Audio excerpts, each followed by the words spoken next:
Okay, let's do this. Hey guys, welcome to my channel. My name is Brooke and I'm going to med school this year. So in this video, I wanted to talk about the different extracurriculars and activities and all the things that I did both in college and then after college that helped me get into med school. So I just want to dive into these, talk about them a little bit, and then talk about how they helped me and how I framed them in my application. So if you're interested, keep watching and let's hop right in. Okay, so the first thing that I did was volunteering at a hospital when I was in college. So I did this for 3 years and I think my shift was 4 hours once a week. I was volunteering at the hospital within my college town. And even though I was there for 3 years, I actually worked in 3 different parts of the hospital. So I worked on a patient floor. That was the first thing I did. And then I went to the emergency room. And then I went to the concierge desk. So I got a lot of exposure to different parts of the hospital. And I also got a lot of exposure to patients and just working with different types of people. And I think that was something that was really important in my application. I think that something the medical school admissions committees really want to see is that you're able to work with people really well. And then another thing that I think is important is that I stayed at one facility for a decent amount of time. Like I wasn't just jumping around constantly. And I think that shows that you're committed to something. It's not like you are just trying to get your hours in any way possible. But since I really loved working there, it was easy for me to spend that time, and it showed that I actually continuously did something and I put my heart into it. So it was a really great experience. I really loved doing that, and I know that's a very popular route. You definitely don't have to do a hospital. I know a lot of people do nursing homes or community health centers or something like that, but I think that making sure you have some sort of clinical volunteering experience is really important and definitely something that will help you on your application. It is so hot in here. I had to go like turn on the air conditioning and come back. It's just like, it's so bad. Okay, so the second thing that I did was shadowing. So that's another thing that's generally expected of every applicant, along with volunteering and getting some sort of clinical exposure through that. I think it's also great to make sure that you are getting in some shadowing hours. And you really don't need that much. I had around 40, but I would say as long as you have like 25 or so, or like maybe even 20, I think you're probably fine. However, I would say that I think it's good to make sure you are getting hours from a variety of specialties and not just focusing on one specialty. So I did dermatology, I did cardiology, oncology, and gynecology. So I shadowed in those fields and I was in different types of medical centers, so I got exposure to different things. And I think with this, they just want to see that you understand what being a doctor is like and you're just exposing yourself to what physicians do.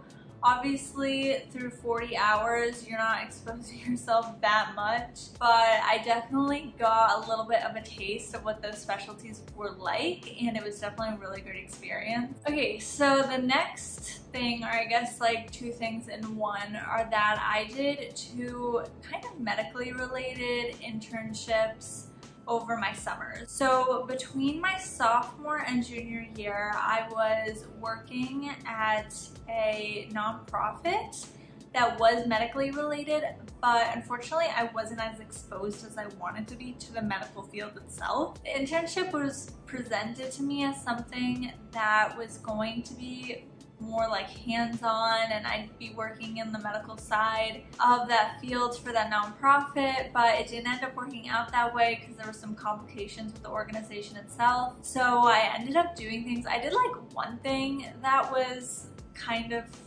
medically related, like I helped them with this biodigital tool, but overall I ended up doing a lot of really boring like emailing and fundraising and stuff like that, which is great, but it was just not what I wanted to do. So you can imagine that doing that from like a 9 to 5 in the summer was a little bit boring for me, especially because I wanted to be doing something that was related to health a little bit more. Like, yes, I was helping the organization and the organization was great, but I don't think it really helped me in any way. And then the second internship was between my junior and senior year of college, and that was with the Department of Health in my city. That was an interesting experience because it wasn't that organized as well. They have like an internship program and they offered me a different internship, but it was a little bit disorganized, and I felt like I did have some moments where I was exposed to what they were doing and I thought I was getting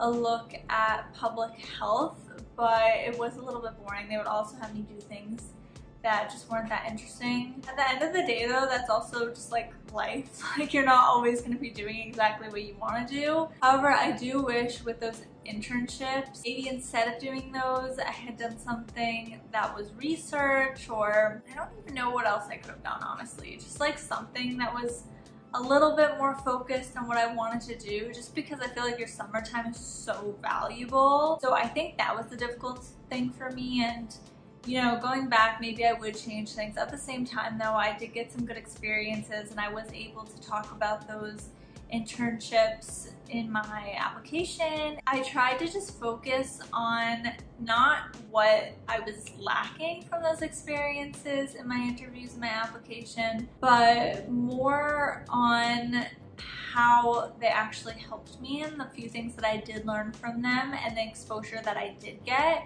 So that's what I did with it. I went in on my application and in my interviews and I talked about how those things positively benefited me. Okay, so the next thing that I want to talk about is studying abroad. So when I was a junior in college, I went to Paris for a semester and I did a public health program. So I was a global health minor and we were required to study abroad somewhere on some sort of global or public health program. I ended up choosing Paris because I was learning French, and so I wanted to be able to practice my French even though my classes were in English, and it just ended up being the program that worked out the best for me.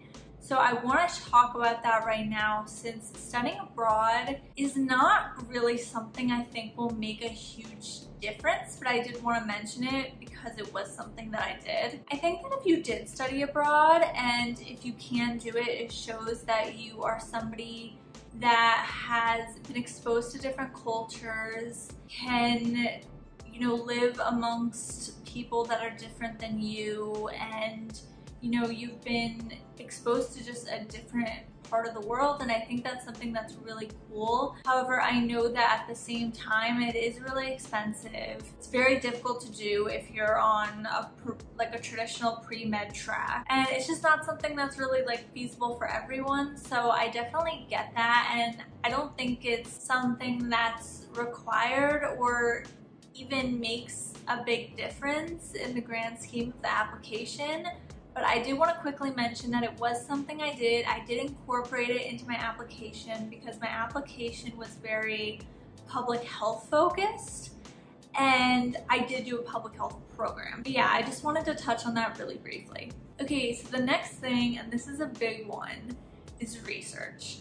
So I did research in college for about a year and a half. So when I got back from studying abroad, I had the second half of my junior year and the entirety of my senior year to do research. I think that a year and a half should probably be minimum. I would say like at least a year and a half of research is good. I know a lot of people that do research during their summers instead, and so like every summer they'll do research, and that's also a great option. A lot of people also will do research during their gap year. They'll get like some sort of full-time or part-time position in a research lab, so that's a great option, especially if you want to get some sort of job during your gap year or post-college at some point and you don't exactly know what you want to do. That's something that looks great, and you definitely get a lot of research experience and you're able to just improve your application overall through that. So I did global health research. Now, honestly, looking back, I don't know if this was something that hurt my application. I wish I could give you guys a straight answer, and if anybody has any thoughts on this, I'd love to hear them. But I don't know if that was looked at in a negative light because I wasn't doing basic science research. I wasn't doing clinical research, like clinical medical research. I wasn't doing anything that was more specific to medicine and science in the sense of hard science. That's what I mean. Like I wasn't doing, you know, biology research. I wasn't doing research at the med school. I was just doing research within a global health anthropology lab, and that was the research that I did, and I actually really enjoyed it. Again, I can't really say if that was something that helped me by setting me apart or if it negatively impacted my application. So that's kind of up for debate, but I think something that is important is just overall showing that you are somebody who is interested in pursuing scientific knowledge. Another thing that I do want to mention is getting published. So I did not get published with my research. I did a poster presentation, but I did not get published in a journal. And this is something that is not really necessary, but if you can get it, it's super impressive.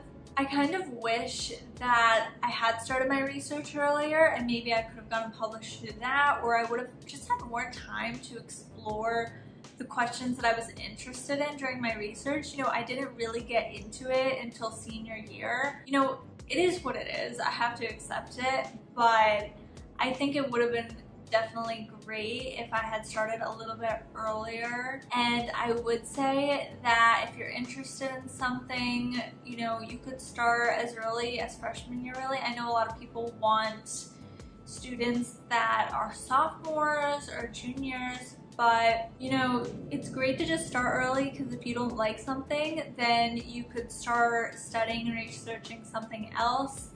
And it just gives you time to be able to develop a project and look into something. So that's what I would say about that. However, like I said, I think that if I had gotten published, that would have helped me a lot. You know, again, I said it's not really necessary, but I know that it's something that looks really, really good. Also, the global health thing is like a little questionable. Like I'm not really sure how much they would prefer having a student that has more basic science or clinical research under their belt instead of the type of research that I did, but I think that all research is good, and as long as you are showing that you're interested, I think you should probably be fine. Okay, so the next thing that I did was I was the president of community service group. So this was something that I really loved in college.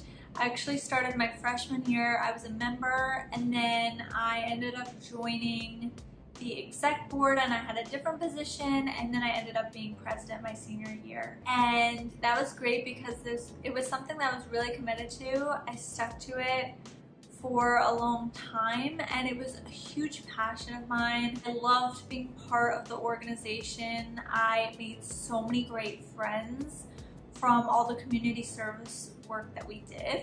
I think being president highlighted that I not only was committed to the organization, but that I had leadership skills and I had been in a leadership position prior, which is another thing that's really important when you're applying to med school. They want to see that you have those leadership skills and you've shown some experience, because as a doctor, that's definitely something that you're gonna have to have. And so I would definitely encourage you to keep pursuing something if you're passionate about it, but it's not medically related. You know, let's say you are into music or, you know, whatever it is, if you're into sports or, you know, whatever your thing is, just keep doing it because it will show that you have passion and you also have other interests outside of medicine. You're not just focused on this one thing and that's all you do, but you want to show that you're a complete person. I think having something like that really shows who you are. Okay, and then after I graduated college, I volunteered at a breast cancer clinic. Now, this was another type of volunteering experience that I really loved. I had a great time there. Again, I got a lot of patient exposure, a lot of patient contact is another way to put it. I was always working with people. I was seeing what was going on in the hospital, and I was there for a good amount of time because I loved my coworkers. I really, really enjoyed it. So, you know, that's just like another thing that I did during nap time. And then the last thing that I want to talk about is that I was a TA for Orgo. So during my interview year, I did TA for the first semester of Orgo, and that was a really cool experience because for the first time I got to try to teach someone else and explain something and give back a little bit. I was a volunteer TA. I wasn't an official graduate TA or anything like that, but the professor that I took the class with the previous year asked some of the students if they would like to help during the discussion section and lead review sessions and take on some of those TA duties. So that was another thing I did. You know, I think the idea of educating and helping through education is important, especially if you're somebody that's applying to med school, because you want to be able to show the admissions committees that you're able to educate. Just in the same way you may have to educate your patients in the future. Being able to help others through education and explaining things is something that I think is really important. Okay, so that is everything. Thank you guys so much for watching. If you made it to this point, I do want to quickly talk about the fact that I think that, you know, this is just one example of the type of things that you could do. I would say, you know, you want to be unique, you want to stand out, but you only want to do that in the realm of what you're passionate about. If you're passionate about something, you know, pursue that and take that to the next level, but don't go overboard. Don't do things just because you think the medical school admissions committees will like that, because, you know, they want to see people that are honestly really passionate, and I feel like a lot of the time you can tell when somebody's passionate about something and when they're not, you know, and that's something that's so important to remember in this day when people are applying to school and they're doing like tons of different things, but nobody's actually really interested in those topics. Do something that you find fulfilling while also trying to remember that yes, you need to get that clinical exposure, you need to get that research experience, and you want to make sure that you have some volunteering.